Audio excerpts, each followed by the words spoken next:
Stock మార్కెట్లో invest చేసే ముందు మీ యొక్క స్టాక్ అడ్వైజర్తో కానీ లేదా మీ యొక్క ఓన్ రీసెర్చ్ అనాలిసిస్తో ఇన్వెస్ట్మెంట్ చేయాల్సిందిగా కోరుచున్నాను.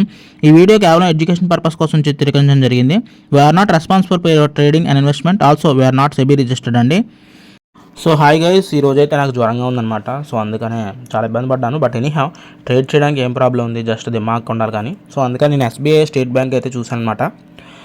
మ్యాక్సిమం ఒక 11-15 ఆ టైంలో అనుకుంటా నాకు మొమెంటం కనిపించింది అనమాట. అంటే రెండు పెద్ద క్యాండిల్స్ రెడ్ క్యాండిల్స్ వేసుకుంటూ వచ్చిందనమాట.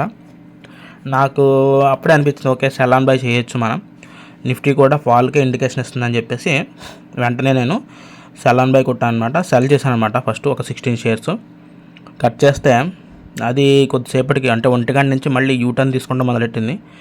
అది పైకి వస్తూ ఉంది. యాక్చువల్లీ ప్రాఫిట్ ఉన్నది 16 షేర్లు ప్రాఫిట్లోనే ఉన్నాయి. బట్ కానీ సడన్గా పైకి లేగడం, ₹14 ప్రాఫిట్తో ఎగ్జిట్ అయిపోయాను. ఇంకా అంటే ట్రైలింగ్ అస్సలు కొట్టేసింది అనమాట. అంటే అంతకంటే కిందకి పడకూడదని, ఎందుకంటే మళ్ళీ బ్రోకరేజ్ ఛార్జెస్ ఉంటాయి కదా. సో బ్రోకరేజ్ ఛార్జెస్ ₹11 అనమాట.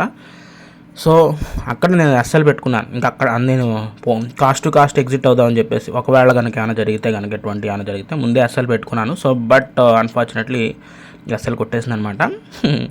బట్ ఎనీహౌ ఒక ₹120 ప్రాఫిట్ వద్దు, జస్ట్ మిస్ అంతే. It's okay. Anyhow so guys అదనమాట. మళ్ళీ నెక్స్ట్ వీడియోకి వద్దాం. అంటే just please take care of you. Have a great day guys. Bye.